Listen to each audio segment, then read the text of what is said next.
Hi everybody. I'm not really quite sure about this video. I'm just kind of having a bad day.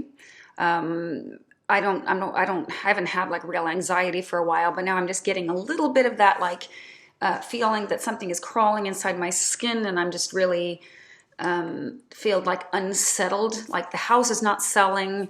I have two interviews this week. I have one today and I have one on Thursday, but they're still kind of like, it's a long way to go. You know, like each process is so long.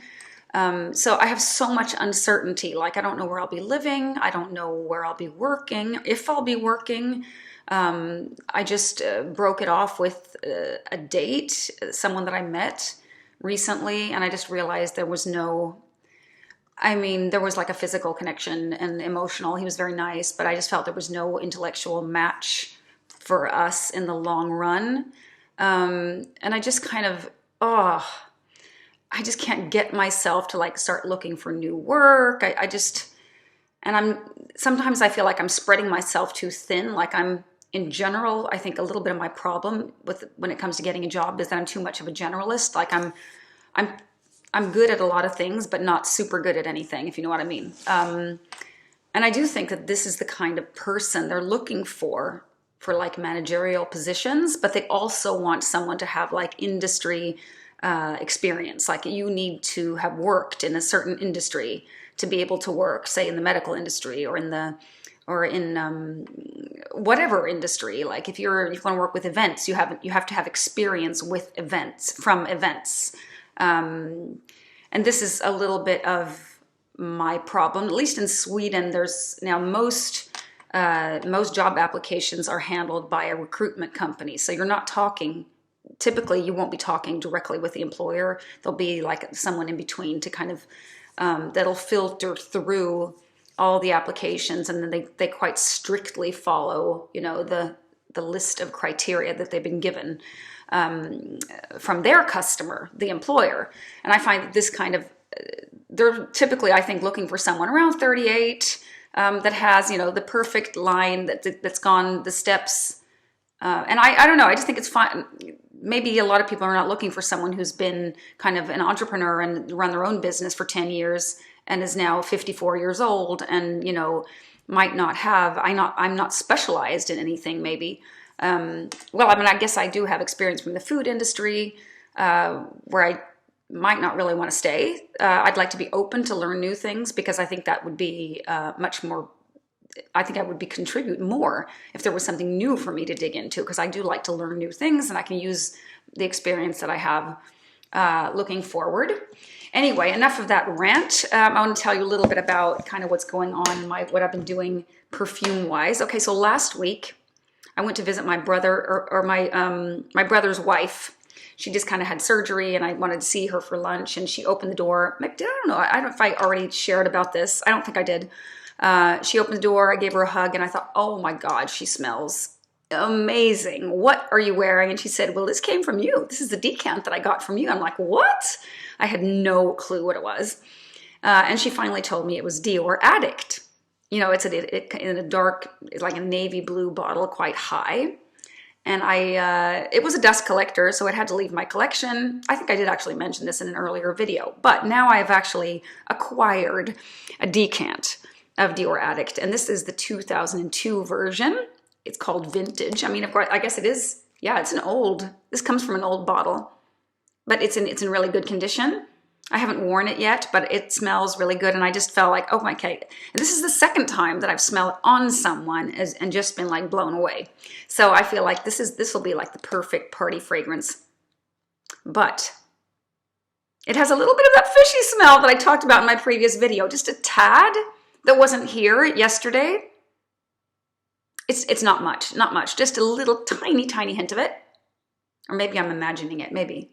I don't know. But now I'm going to share something else with you that I find a little bit tricky.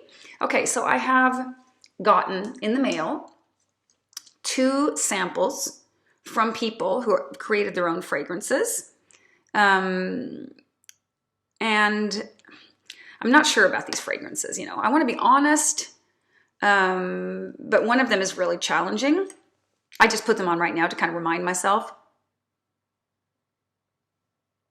I mean, the first 15 minutes, I have like a 20-minute dry down now. The first 15 to 10 minutes or so, really, really challenging, super, super animalic.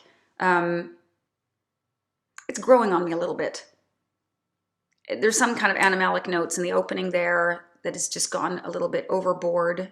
But then kind of in the dry down, I'm starting to getting like something raspberry-ish. Like there's a kind of candy here in Sweden that we call raspberry boats. It's these little red candies that look like little boats, and they have black ones and red ones, and this is the red kind.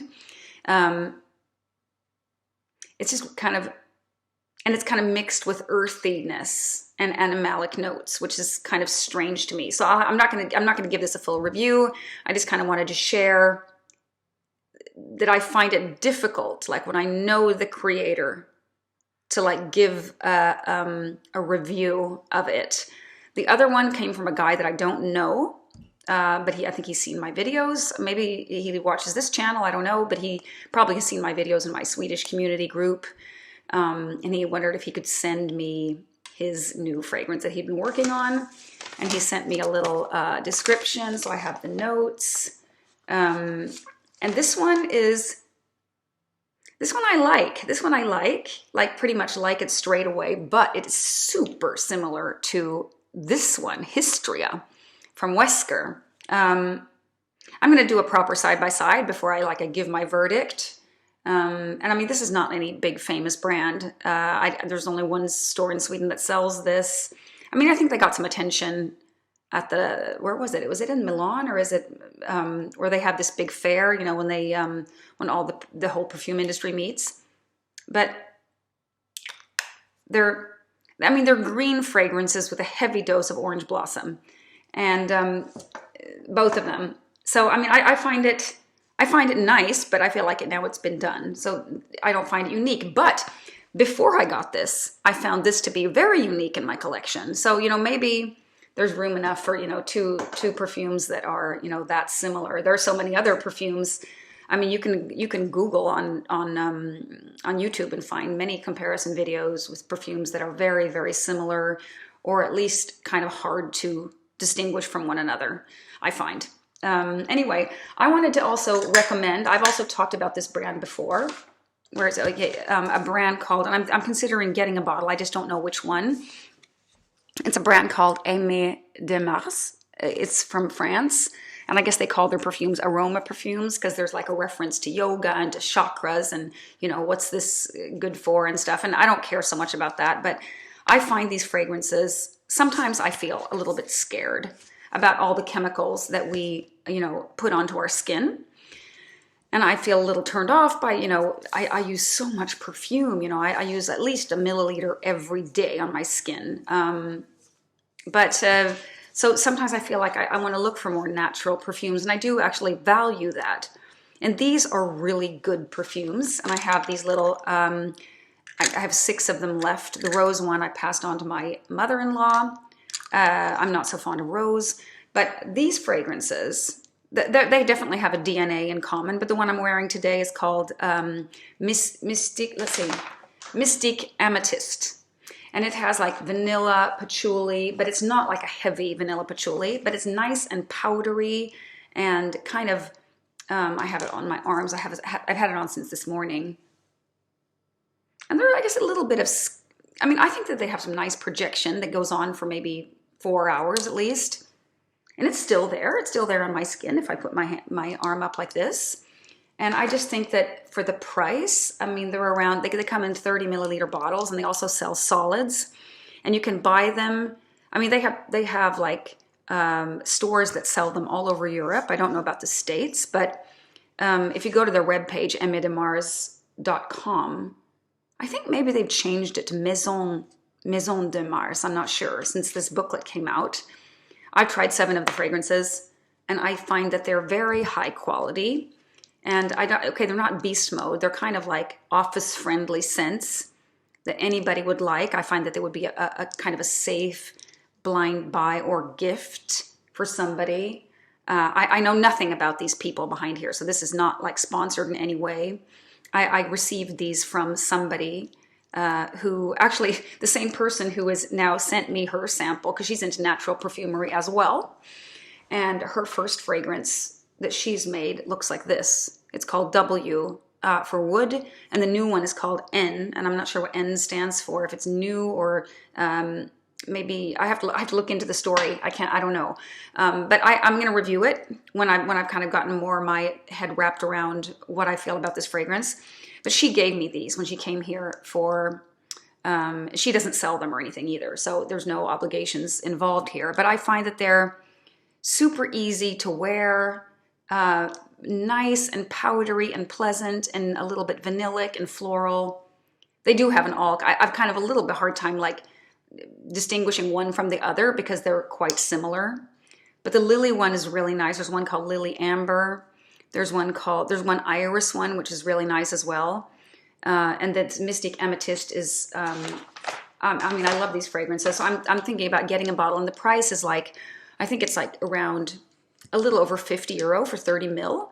And I think that's a really good price. So I haven't really found I'm trying to look for a shop now that will send it to me without charging a fortune for postage. So that's my plan with those. But I highly recommend looking into them. I don't really recommend blind buying because I never think that's really a good idea.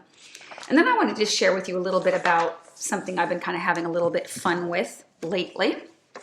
I got to borrow this discovery set from État Libre d'Orange from a friend. And this is like, there's like a bottle in here missing, but there are 1, 2, 3, 4, 5, 6, 7, 8. There's 16 if it had been full. So there are 15 fragrances in here. They're all 10 milliliter each. One of them she has in her collection because she really likes it. It's the one with bubblegum.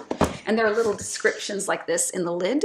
So I've been having really fun with this. This is kind of a fun house, but I do think they're a little bit mediocre. Like they're not super expensive, but I think that they're trying to shock a little bit. You know, they have like sexual names. One of them is called Don't Get Me Wrong, Baby, I Don't Swallow. I mean, come on. But the fragrance itself is like slightly aldehydic, powdery lily of the valley, floral, super skin. I mean, it's a really, really careful fragrance. So it doesn't quite match what they're trying to put out, or like they want to come across as kind of like a, far out kind of brand. Anyway, so she has the one with bubblegum. Let's see what it's called.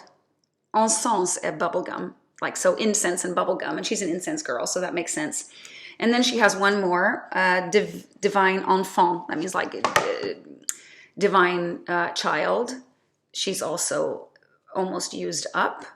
I'm not going to go into each one. I just kind of want to briefly tell you a little bit about these fragrances. Some of them are still on the market, like Rien is on the market still. And I'm sure several of you have heard of Secretions Magnifique. Secretions Magnifique.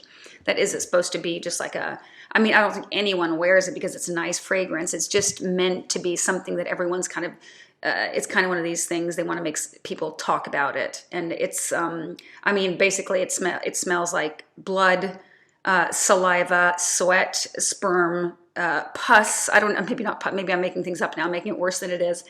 But the notes are seaweed, milk, coconut, iris, opoponax, and sandalwood.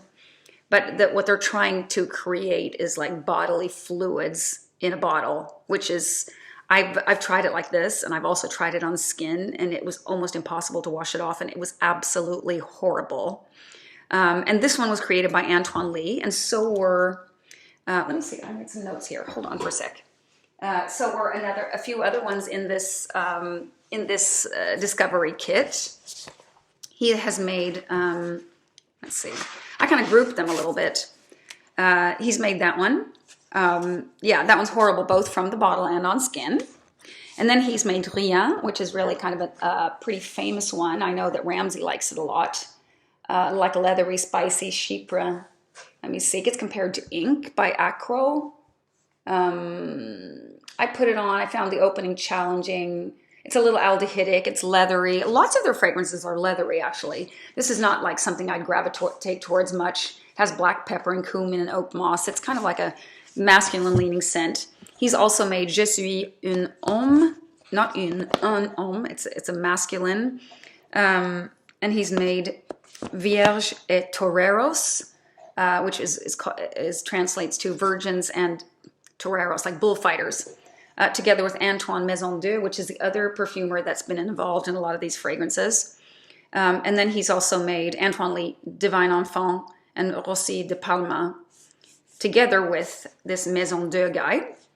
And Antoine Maison Deux has made Vraie Blonde, which I did try, and I did like that. That's a champagne fragrance. It's kind of a fresh, fruity, bubbly, kind of unique scent. It has myrrh in it too, and grapefruit. I found that though they're kind of like not huge projectors, and they just don't intrigue me very much. I don't think it was so special. He's also made this Antoine Maison de Jasmine, a cigarette, which is really nice, actually. It has a little bit of an ashtray-ish kind of quality, but it's surprisingly good. Then there's the Eloge de traitre, whatever. It's herbal masculine, I've written. There's one called Antiheros, which is almost a pure lavender scent. And then there's the one called Don't Get Me Wrong, Baby, I Don't Swallow, which is actually a really pretty, almost like bridal type fragrance. Very soft. That one is still on the market, but under a different name. So it used to be called Don't Get Me Wrong, Baby, I Don't Swallow, but now it's called Yes, I Do, I think, or something. Wait a minute. Yes, I do. Come on. Maybe it's called Come On, Baby. Yes, I can't remember. But now the bottle is like a kind of a cute light pink, like a powdery kind of pink. And I do recommend that if you're looking for like a soft Lily of the Valley fragrance. I don't even like Lily of the Valley, but this one I actually really like, and I enjoyed it yesterday.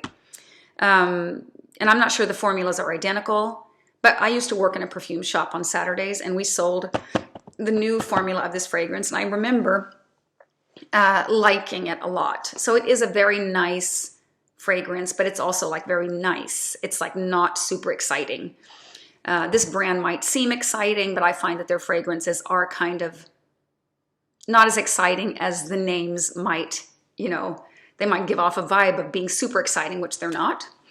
Okay, those were his. And then there's another perfumer with also has the last name Maison Deux. Her name is Shiamala, and she has made one called Charon. Let's see here. It's spelled like that. Charon. I don't know. God, my French is still. I'm doing Duolingo. I've almost 200 days now, a streak of 200 days, and it's really coming along. I'm doing pretty well. I have a lot of. I'm pretty fast now, and I can kind of, pronounce things correctly. But it's still, when I see a word like that, I don't really know what's going on. But this is a really naturally smelling lily scent. It smells as if you've taken the flower of a lily and kind of smashed it into your skin. And it smells so realistic. So if you're looking for a lily fragrance, I think this might be discontinued. I'm not sure. And 18 people find it similar to Orchid Soleil by Tom Ford, which I own, and I don't find them similar at all, because Charon has, it's more like watery and transparent, whereas Orchid Soleil is like creamy, like chestnut and whipped cream type creamy. This one is more like, it's leathery, but very realistic lily in the dry down. So if that's your thing, you need to try this. She was the only one. Those were her two, Shiamala, Maison Deux. And then there's one more perfumer involved in this set, and her name is Natalie Feistauer. And I've talked about her before because she's made some fragrances that I really like, and she seems to be #1 powder queen. Like, she's made 3 really good fragrances from the house of Maison, Sous le Manteau. Under the Cloak. I have 3 fragrances from there. They're all made by her. I like all 3. They're really easy reaches. And I think the ones in here, I think the same of them. So there's one called Putain de Palaces, which has a little bit in common with True Lust that I used to own, which was a really nice fragrance, but I ended up giving it away because I never wore it. I too seldom wore it. But this is kind of also has a little touch of leather. I'm not quite sure the exact differences between, it's powdery notes, violet, leather. It's not heavy leather at all. It's a very feminine, I think, leaning fragrance. Lily of the Valley, amber, rose, ginger, and mandarin orange. Very nice, Putain de Palaces. True Lust is also nice. I find them to be They remind of each other. I think they took two fragrances, this one and another one, Dangerous Complicity. Yeah, Dangerous Complicity, poured them together, and that's kind of what made True Lust. And it's been a little bit criticized for like lazy perfumery, like this is not real perfumery. They were doing what I did the other day, you know, when I was mixing fragrances, and they just bottled it up and decided to sell it, and I guess it worked. True Lust is sometimes sold in a really red bottle, like a covered bottle, but I've also seen it in like an older formula where the bottle looked more like this. Okay, she's made Putain de Palaces, and then she has made Nombril Immense, which means, translated directly from French, it means like big ego. It translates directly to big belly button in French, which I think is a really strange name. But it's a really kind of a skin scent like patchouli fragrance. Opens a tad animalic, but it wears like a second skin. Super, super gentle. Like if you want to get into patchouli and kind of ease your way in, this would be a good place to start. I don't know if it's discontinued or not, but I'm sure that there are bottles to be found. Nombril Immense. And then there's one more by her, which I also enjoyed, called Desert Closet Queen. Let me see the notes on this. Oh, this was like, I wrote this is similar to Green Lion from Hermetica. Easy wear. I really like it, but I've written not a super performer. It also has a little bit hint of leather.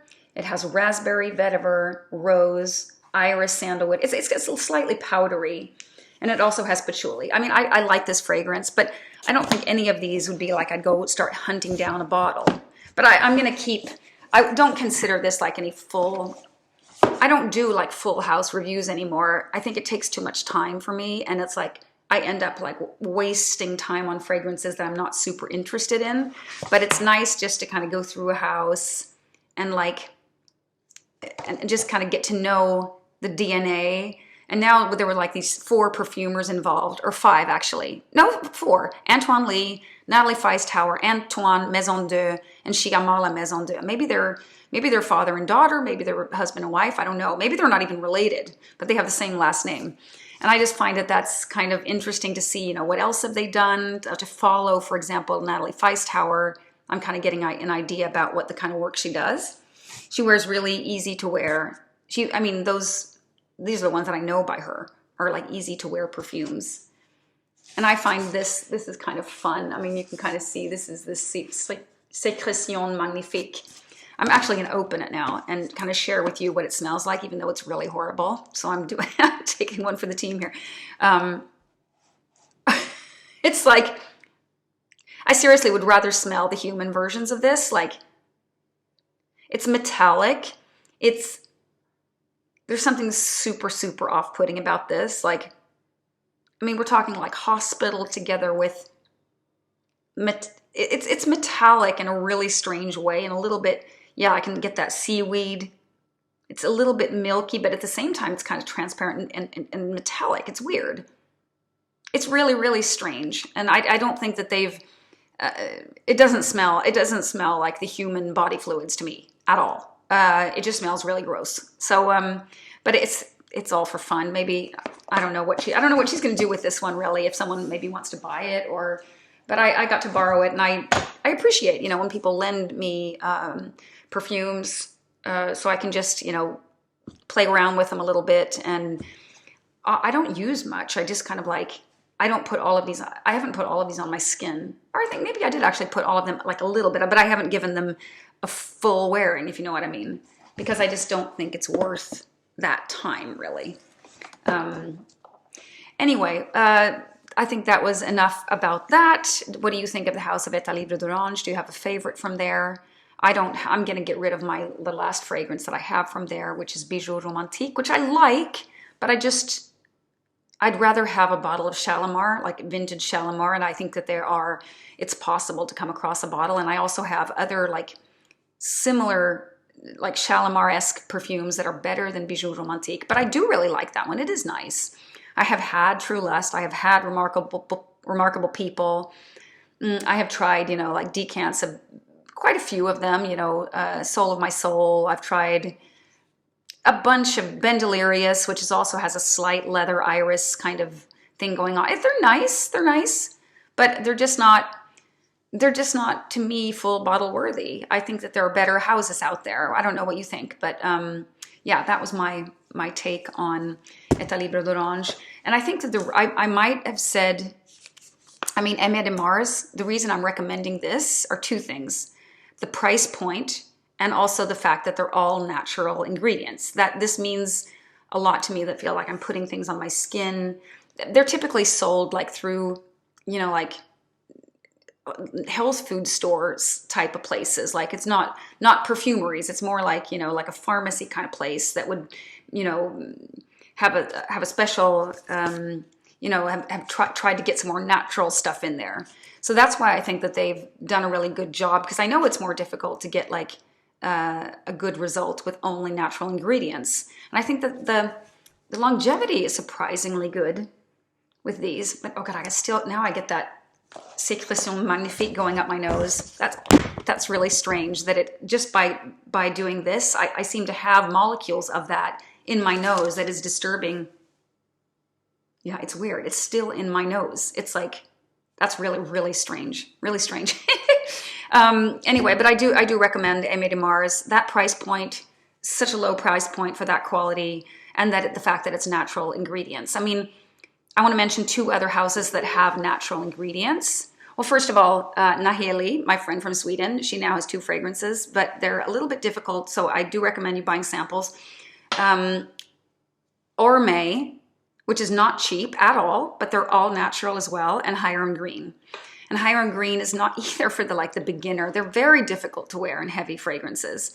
But if you want to try one, I would recommend buying a sample and starting off with Arbolé. But you've got to like patchouli. You got to like powdery, tonka bean and patchouli. If you like that, I do recommend trying Arbolé. I think that the quality is incredible. So there are some natural stuff out there to check out for sure. And the reason I'm not recommending these guys is the price point. I mean, the price point and the quality sort of. If these have been really cheap and all natural, then I would say something else about them, if you know what I mean. There are good ones in here, but I wouldn't let them take space in my collection. That's about what I had to say about that. All right, guys, I'll see you in the next one.